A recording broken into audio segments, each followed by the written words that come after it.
Nanan! Hoy! Oh! Ano na? Ano na? Ala, andito ka. Hi guys, nandito na ako kay Nanan Helen. Yan, yung nag-ampon sa akin. Ayan. Yun. Manila to Laguna. Nandito ako ngayon sa Manila Pandakan mga kasipag. Pupunta ako doon sa San Pedro Laguna sa nag-ampon sa akin dito sa Manila, no. So, bisitahin ko lang, mga Christian sila, si Nanan Helen, Ibanez family. Yan, kay shoutout kay Carl. Let's go mga kasipag, halos 2 oras ang biyahe ko. Let's go.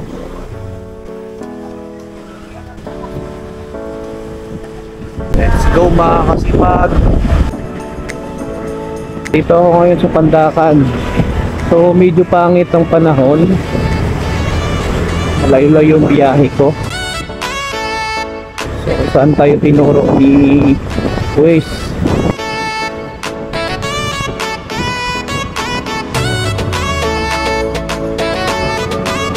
Let's go!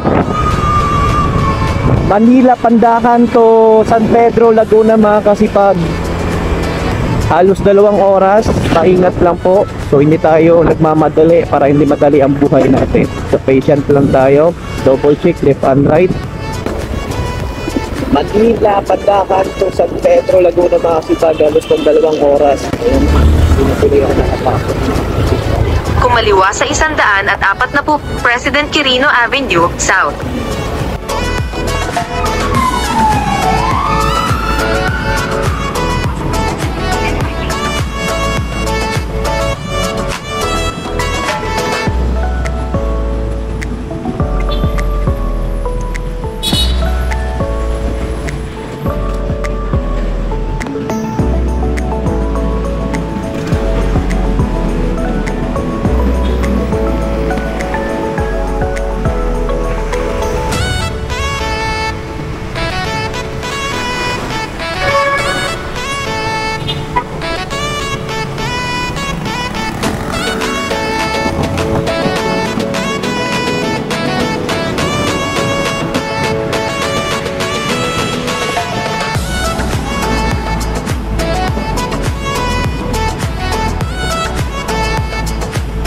Traffic talaga dito sa Manila nakakita, grabe.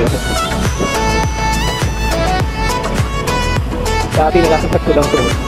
Grabe lang sila.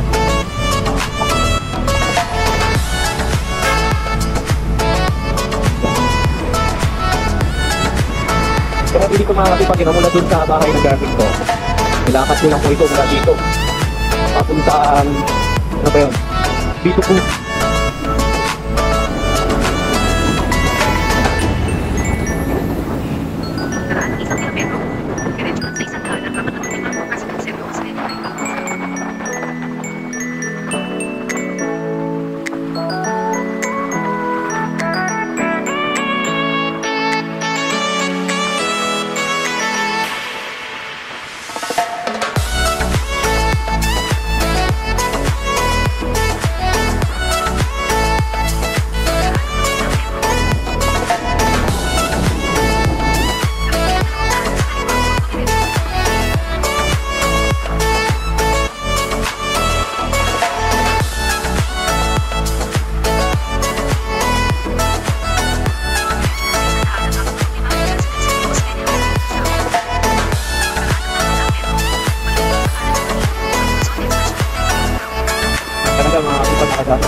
First time ako nakagawa para iwas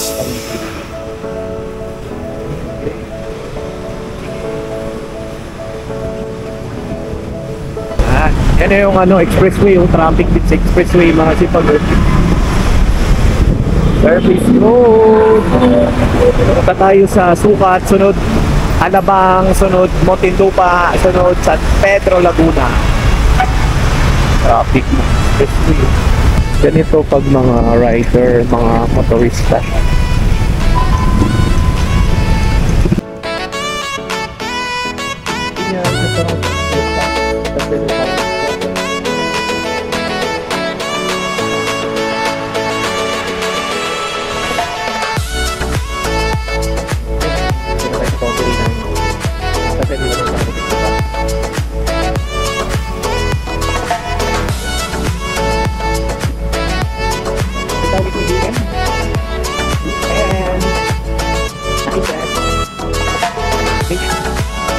San Pedro, Gateway Park. Ito, pwede mo dyan.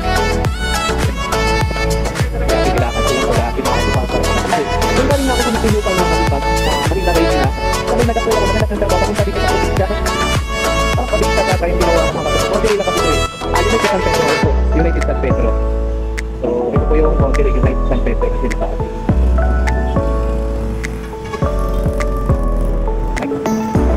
San Pedro, Konti rin po yun. Kaya po yung Konti rin na Konti rin pa sa San Pedro. Ayun sa bayan, San Pedro.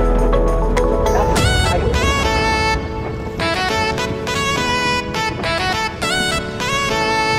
Tingnan natin mga katipat kung fix ito dito.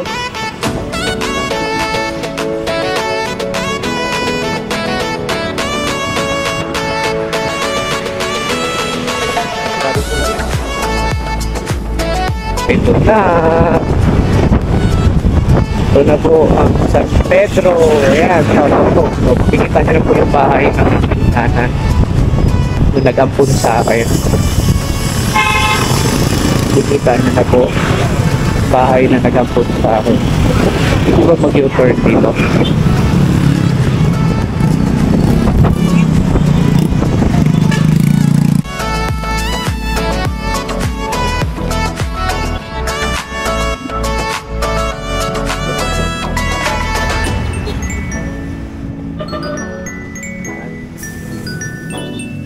Pwede na po, ang San Pedro. Laguna.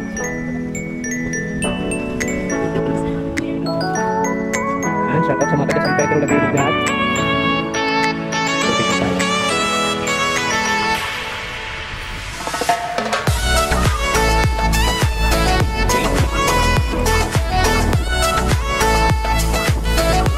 Kaliwa daw, sabi ko eh. Ito na yun. Ay, kaliwa daw.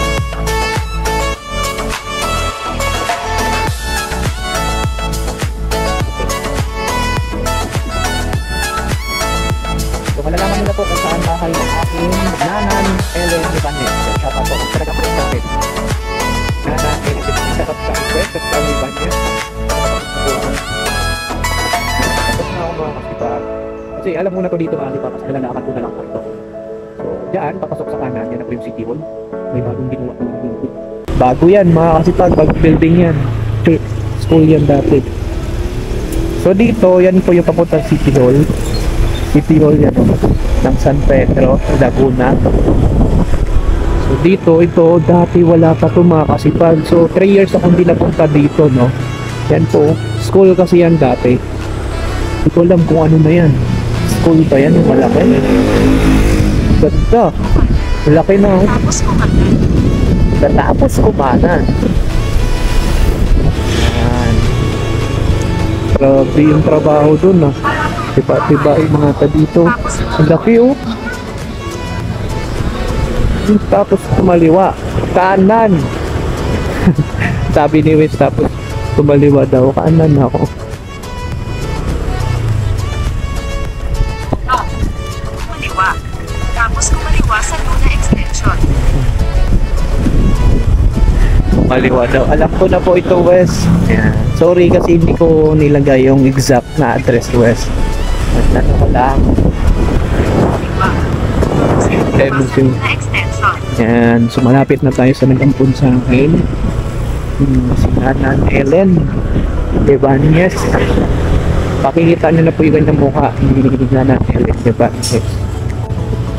Sa likod lang po ito ng City Hall ng San Pedro, yung bahay ni Nanan.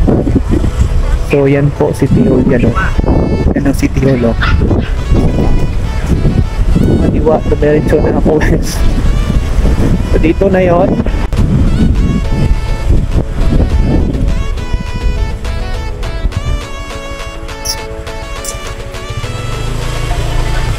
So ito na mga kasipag, muntik pa akong mawala. Yan yung pantaho ng motor. So andito na ako mga kasipag. Doon pa ako napunta. Akala ko doon mga kasipag, naligaw pa ako. So may pusa pala dyan, sorry. Yan, so dito na tayo. Pagkaraan ng 200 metro. kumanan. Okay na po, Tapos Wes. Thank you, kumaliwa. thank you. Thank you, Wes. Shoutout na tayo. Ayan. Okay, off na natin to.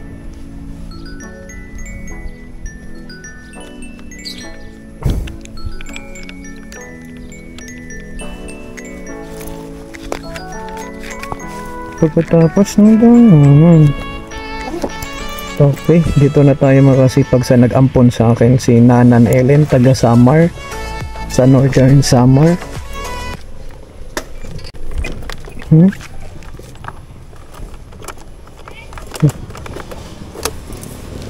Ayan.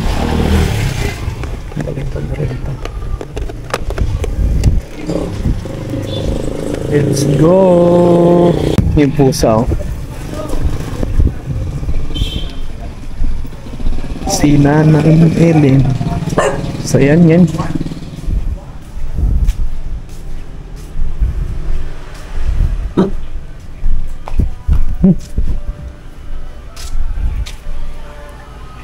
Tao po.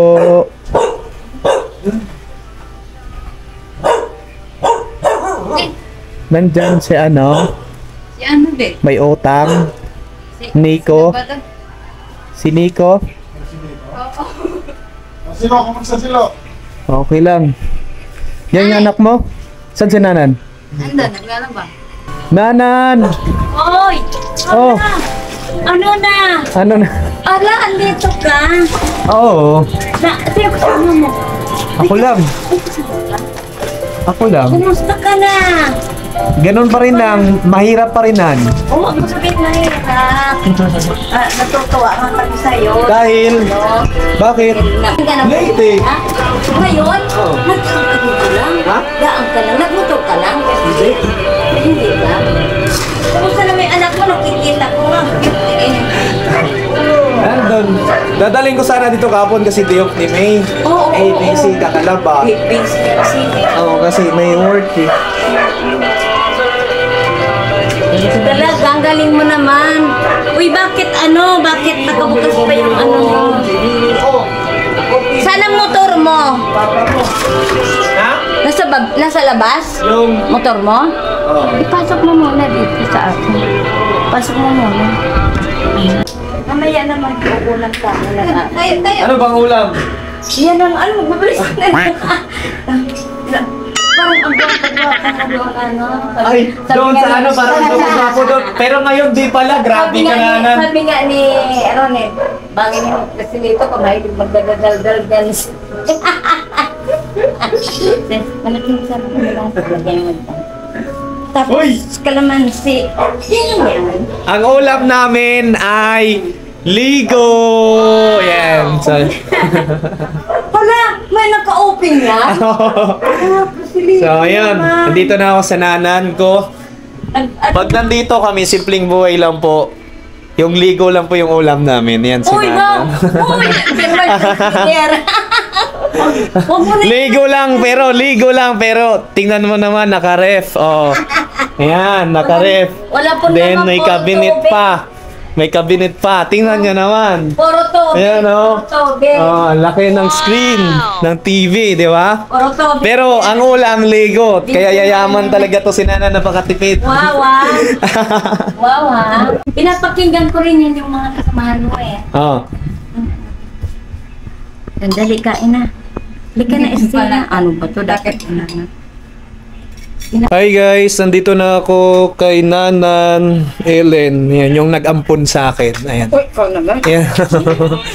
Yan, so kakain kami ngayon. Naiya daw si Nanan kung anong ulam namin. So ang ulam namin, Ang dami mo Ito. pa naman followers. yan. So yun yung ulam namin. Yan, ito. Alam nyo to? Maligo ka. Yan. Favorite ko to. Yung hilaw. Yan. So yung suka natin, Nan. Ayun, ayun. Nakakaakot pala ito sa ibang bansa. Oo! Bakit naging pakilala mo yan sila? Siyempre, ayan, bakit ko daw kayo nakilala? Dahil kay Ligo. Ayan. Ang ulam ni Nanan, saba. Saba, Yun yung ulam niya, saba po. So, hindi po saba saging ha. Kakamay pa, ganun mo naman Saba, camera, naku po. sardines, nahiya si Nanan. Ayan, saba sardines. So, ngayon, kakarating ko lang. Ngayon lang po ako mag-agahan. Sama-sama na sa tanghalian. Ayan. Dagdagan mo pang kalamansi. Okay na to, Nan. Favorite ko to. Wala na, isusus yung ulo mo sa sabi na. Favorite ko to, Nan. Hilaw na sardines, kalamansi, suka. Suka, suka. Andun tsaka ang- asin. andun ang suka. Suka? Ayun, asin. Saan? Ayun, dala mo na dito. Alin? Yan. Ito? Oo. Kakaunti na lang ang asin. Sold na to, Nan. Ligo, kalamansi, Naalala nga kita pag bumibili suka, kami ng toyo eh. tsaka sardines, asin. Yan, kalamansi, asin. Pwede na yan. Sold na yan. Thank you, Nan. Ganun Kuya mo Nix, yung- kain. Ganun mo yung camera. Hindi kasi nakain si Kuya Nix ng sardines. Kain niya. Alam, napakasarap ng isda. Pag tinanong kayo, anong ulam nyo? Isda. Oh, di ba? Ganun lang kadali kung anong ulam nyo, isda. Kilala ka pa ba ng anak mo? Nung una, hindi ako nakilala. Then, habang tumatagal, nakilala na ako. Oo, ganun. Okay, thank you, Nanan. Thank you sa pakain. Oo, Nahiya si Nanan. sardinas lang. Yun yung agahan na may tanghalian. Time check. 1, mag-alas 2 na. Yan yung ulam namin. Thank you, Nan.